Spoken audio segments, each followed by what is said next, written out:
Hello, മുറ്റത്തെ മുല്ലയ്ക്ക് മണമില്ലാന്ന് കേട്ടിട്ടുണ്ടോ? അതപ്പോൾ ഇവിടെ ഉണ്ടായത്. ഈ ലെസ്റ്ററിൽ 5 കൊല്ലമായിട്ട് താമസിക്കുന്നു. UK വൺ ഓഫ് ദ 10 അട്രാക്ഷൻസിൽ ഒരെണ്ണമാണ് ഇവിടുത്തെ നാഷണൽ സ്പേസ് സെന്റർ. ഇതുവരെ പോയിട്ടില്ല. എൻ്റെ ഫ്രണ്ട് അയർലൻഡിൽ നിന്ന് വണ്ടി വന്നു ഞങ്ങളെ ഒന്ന് എണീപ്പിച്ച് അവിടെ വരെ കൊണ്ടുപോകാനായിട്ട്. എന്നാൽ പോയപ്പോഴോ നല്ല അടിപൊളി എക്സ്പീരിയൻസ്. ഒന്ന് പോയി നോക്കാം നമുക്ക്.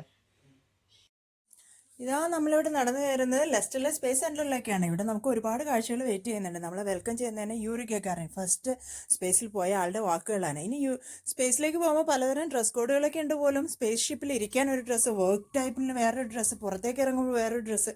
ഇതൊക്കെ എനിക്ക് ആദ്യത്തെ അറിവാണ് കേട്ടോ. ഇനി അത് മാത്രമല്ല, സ്പേസിലേക്ക് യാത്ര ചെയ്യുമ്പോൾ ഒരു റോക്കറ്റിൽ ഇരിക്കേണ്ടത് എങ്ങനെയാണെന്നുള്ള ഒരു എക്സ്പ്ലനേഷൻ ഒക്കെ നമുക്ക് അവിടെ കാണാം. അതുമാത്രമല്ല, നമുക്ക് ചെറിയ തോതിലൊന്ന് ഒന്ന് എക്സ്പീരിയൻസ് ചെയ്യാനും സാധിക്കും എന്നുള്ളത് വളരെ നല്ല കാര്യമാണ്. റോക്കറ്റ് പെട്ടെന്ന് പൊങ്ങുമ്പോൾ നമുക്ക് കിട്ടുന്ന ഒരു ഫീലിംഗ്, അതിൻ്റെ ഒരു സൗണ്ടും അതിൻ്റെ ചെറിയ വൈബ്രേഷനും ഒക്കെ നമുക്കവിടെ ഫീൽ ചെയ്യാൻ സാധിക്കും. ഇനി അതല്ല, സ്പേസിൽ പോയി കഴിഞ്ഞിട്ടുണ്ടെങ്കിൽ നമ്മുടെ സ്പീഡ് വളരെ മാറ്ററാണ് പോലും. പെട്ടെന്ന് തന്നെ അലാംസിനൊക്കെ റെസ്പോണ്ട് ചെയ്തില്ലെങ്കിൽ ഒരുപക്ഷെ ജീവിതത്തിനും മരണത്തിനും ഇടയിലായി പോകും നമ്മളെന്ന് അവിടെ എഴുതി വെച്ചിട്ടുണ്ട്. അപ്പോൾ നമ്മുടെ സ്പീഡ് മെഷർ ചെയ്യുന്നതിനുള്ളൊരു ചെറിയ ഗെയിം പോലെയുള്ളൊരു കളികൾ നമുക്കവിടെ ചെയ്യാനായിട്ട് സാധിക്കും. ഏറ്റവും വലിയ അട്രാക്ഷൻ എന്ന് പറയുന്നത് ഇതാണ് കേട്ടോ. UK ഏറ്റവും വലിയ പ്ലാനറ്റോറിയം നമ്മുടെ ഈ ലെസ്റ്ററിലെ സ്പേസ് സെൻറ്ററിലാണുള്ളത്. ഇത് സെൻറ്റ് പാട്രിക്സ് മൂർ പ്ലാനറ്റോറിയമാണിത്. ഇവിടെ ഫുൾ ഡോമിൽ നിങ്ങൾ ഈ കാണുന്ന മുഴുവൻ സ്ക്രീനാണ്. അതിൽ പലതരം ഷോകൾ നമുക്കവിടെ കാണാൻ സാധിക്കും. ഫിൽമിംഗ് ആയിട്ടുള്ള ഷോസാണ്, പക്ഷെ വളരെ ഇൻട്രാക്റ്റീവ് ആണ്. നമ്മൾ തന്നെ മൂവ് ചെയ്യുന്ന പോലെയും ചെയർ മൂവ് ചെയ്യുന്ന പോലെയും ഒക്കെ ഒരു ചെറിയ ഫീലിംഗ് അതിൽ കിട്ടും. പക്ഷേ അത് നമുക്ക് ഷൂട്ട് ചെയ്യാനായിട്ട് അലൗഡ് അല്ല, അതുകൊണ്ട് അത് ഞാൻ ഷൂട്ട് ചെയ്തില്ല. ഇനി ഈ കാണുന്ന സ്പേസിലെ ഫുഡാണ്. നമുക്കത് അവിടെ മേടിക്കാനും കിട്ടും. അത് സ്പേസിൽ അവരെങ്ങനെയാണ് കഴിക്കുന്നതെന്നുള്ള വീഡിയോ ഒക്കെ കുട്ടികൾക്കൊക്കെ വളരെ എൻ്റർടൈനിങ് ആയിരുന്നു കേട്ടോ. ഇതൊക്കെ ചില യൂട്യൂബ്സിലും വീഡിയോസിലൊക്കെ അവൈലബിൾ ആണ്. എന്നിരുന്നാൽ പോലും ആ ഫുഡൊക്കെ നേരി കണ്ടുകൊണ്ട് തന്നെ അവരതെങ്ങനെയാണ് കഴിക്കുന്നത്, അവിടുത്തെ ഒരു എക്സ്പീരിയൻസ് ഒക്കെ കണ്ടപ്പോഴത്തേനും കുട്ടികൾ ശരിക്കും വളരെ എൻജോയ് ചെയ്തു. നമുക്കാണെങ്കിലും നോക്കി നിൽക്കാനായിട്ട് തോന്നും. ഇനി ഫുഡ് മാത്രമല്ല കേട്ടോ, സ്പേസിനുള്ളിൽ അവരെങ്ങനെയാണ് ഉറങ്ങുന്നത്, അവരുടെ ടോയ്ലറ്റ്സ് എങ്ങനെയാണ്, അങ്ങനെയുള്ള കാര്യങ്ങളൊക്കെ നമുക്ക് വളരെ കൗതുകമുള്ള കാര്യങ്ങളല്ലേ. അതിനെക്കുറിച്ചുള്ള വീഡിയോയും അതുപോലെ തന്നെയുള്ള എക്സിബിറ്റും എല്ലാം അവിടെ അവൈലബിൾ ആണ്. സ്പേസിലേക്ക് ഒരാൾ പോകുന്നത് ചുമ്മാ അവിടെ പോയിരിക്കാനല്ലല്ലോ, അവർക്കവിടെ ജോലിയില്ലേ. അപ്പോൾ അവർ ജോലി ചെയ്യുന്ന കുറച്ച് ബുദ്ധിമുട്ടിയാണ്, എയറില്ലാത്ത അവസ്ഥയാണല്ലോ. അപ്പോൾ അത് ചെറിയ തോതിലൊന്ന് ഒന്ന് എക്സ്പീരിയൻസ് ചെയ്യാനായിട്ടുള്ള ഒരു ഇൻട്രാക്റ്റീവ് ആയിട്ടുള്ളൊരു ഏരിയ. ഇനി ഏറ്റവും അട്രാക്റ്റീവ് ആയിട്ടുള്ള സ്ഥലമാണ് ടെട്രാ സ്റ്റാർ സ്പേസ് സ്പോട്ട് എന്ന് പറയുന്ന ഈ ഏരിയ.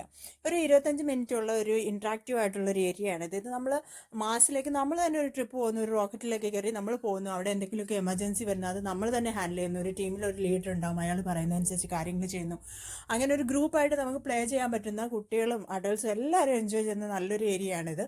ഒരു 25 മിനിറ്റ്സോളം ഉണ്ട് ഈ ഒരു ഷോ എന്ന് പറയുന്നത്. അതിന് ചെറിയ വെയിറ്റ് ഒക്കെ വേണ്ടി വരും, പക്ഷെ അത് ശരിക്കും മുഖത്താണ് കേട്ടോ പോകുന്നത് എല്ലാവരും. ഇനി എനിക്ക് എപ്പോഴും അട്രാക്റ്റീവ് ആയിട്ടുള്ള ഒരു കാര്യമാണ് ഈ ഏലിയൻസിനെ കുറിച്ച് അറിയാന്നുള്ളത്. ഏലിയൻസിനെ പറ്റിയ ഒരു നല്ലൊരു ഏരിയ തന്നെ, നല്ല കുറേ എക്സ്പ്ലനേഷൻസ് നമുക്കവിടെ വായിക്കാനായിട്ട് സാധിക്കും. കുറേ മോഡൽസും ഉണ്ട്. ഇനി ഈ കാണുന്ന മുഴുവൻ നമ്മുടെ ഹോം പ്ലാനറ്റിനെ കുറിച്ച്, നമ്മുടെ ഏർത്തിനെ കുറിച്ചുള്ള കാര്യങ്ങളാണ് കേട്ടോ. എന്താ കുട്ടികളവിടെ നിലത്ത് കിടന്ന് കളിക്കുന്നുണ്ടോ, എന്താണെന്ന് മനസ്സിലായോ? വെള്ളത്തിൽ ഉള്ള പോലെ ഒരു ഇൻട്രാക്റ്റീവ് ആയിട്ടുള്ളൊരു ഫ്ലോറാണത്. ഈ കാണുന്നത് വേസ്റ്റിൽ നിന്നുണ്ടാക്കിയ ഒരു തിലമാലയുടെ മോഡലാണ്.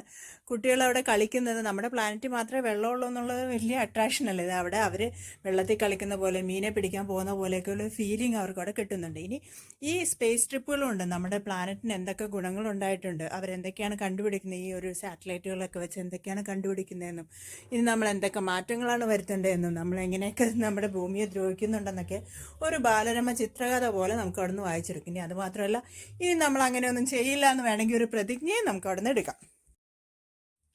നമ്മുടെ നൈറ്റ് വിഷൻ മെഷർ ചെയ്യാനായിട്ട് നമുക്കവിടെ സാധിക്കും. ഇനി അതുമാത്രമല്ല, നമ്മുടെ ഹോം പ്ലാനറ്റിനെ കുറിച്ച് അറിയാൻ പറ്റും. അതുപോലെ തന്നെ നമ്മുടെ സോളാർ സിസ്റ്റം, യൂണിവേഴ്സ്, അങ്ങനെയുള്ള പലതരം ഏരിയകളുണ്ട്. അവിടെയൊക്കെ കയറി ഒത്തിരി ഇൻഫോർമേറ്റീവ് ആയിട്ടുള്ള കാര്യം. കാഴ്ചകൾ തീർന്നിട്ടില്ല, 3-4 നിലകളിലാണ് കേട്ടോ ഇത് സോയസ് ക്യാപ്സ്യൂൾ എന്ന് പറയുന്ന റഷ്യയുടെ ആദ്യത്തെ ഒരു റോക്കറ്റാണ്.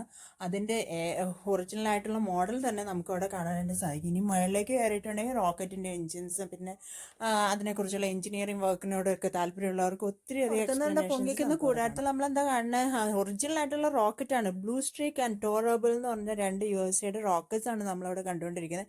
ഇത് 4 നിലകളിലായിട്ടാണ്. അത്രയ്ക്കധികം പൊക്കമുണ്ട്. പിന്നെ അതുപോലെ മുകളിൽ നിന്ന് കാണുന്ന സാറ്റലൈറ്റ്, നമുക്ക് ഒരു ലിഫ്റ്റിനുള്ളിൽ കയറി ആ റോക്കറ്റിൻ്റെ സൈഡിൽ കൂടി ഇങ്ങനെ യാത്ര ചെയ്ത് ഏറ്റവും മുകളിൽ വരെ പോയി വേണമെങ്കിൽ ആ റോക്കറ്റ് കാണാനായിട്ട് സാധിക്കും. എന്ന് വേണ്ട, ചന്ദ്രനിൽ നിന്നുള്ള ഒറിജിനൽ ടൈൽ വരെ നമുക്ക് ഇവിടെ കാണാനായിട്ട് സാധിക്കും. ഇനിയിപ്പോൾ സ്പേസിലൊന്നും പോയില്ലെങ്കിൽ എന്താ, ഇതുപോലെ ആസ്ട്രോനോട്ടിൻ്റെ വേഷത്തിൽ കുറച്ച് നല്ല ഫോട്ടോ ഒക്കെ എടുത്ത് ചുളുവിലൊന്ന് സ്പേസിൽ പോയിട്ട് വരാം. അപ്പൊ എല്ലാവരും ഒന്ന് പോയി നോക്കുക. ഒരിക്കലും മിസ് ചെയ്യാൻ പറ്റാത്ത ഒരു നല്ലൊരു ഇൻഡോർ അട്രാക്ഷൻ ആണിത്. 20 പൗണ്ടാണ് ഒരു ടിക്കറ്റിന്. ചിൽഡ്രന് 18 ആണെന്ന് തോന്നുന്നു. പക്ഷെ ഒരു തവണ നമ്മൾ ടിക്കറ്റ് എടുത്താൽ നമുക്ക് 1 ഇയറിലേക്ക് റിപ്പീറ്റഡ് ആയിട്ട് എത്ര തവണ വേണമെങ്കിലും പോയി വരാം എന്നുള്ളതാണ് അതിന്റെ വേറൊരു അട്രാക്ഷൻ. അപ്പം നമുക്ക് ഒരു തവണ കംപ്ലീറ്റ് ചെയ്യാൻ പറ്റില്ലെങ്കിൽ വീണ്ടും വീണ്ടും, അല്ലെങ്കിൽ വേറൊരു ഗ്യാങ്ങുമായിട്ട് ഏറ്റവും ആദ്യം ബുക്ക് ചെയ്ത ഒരാളുടെ പേരിലുള്ള ആ ആൾ കൂടെ ഉണ്ടാവണമെന്ന് മാത്രമേ ഉള്ളൂ. വേറൊരു ഗ്യാങ്ങുമായിട്ടും വേണമെങ്കിൽ നമുക്ക് പോയി വരാം. അപ്പോൾ അതൊരു നല്ല കാര്യമല്ലേ. അപ്പോൾ ഒന്ന് ട്രൈ ചെയ്ത് നോക്കുക കേട്ടോ.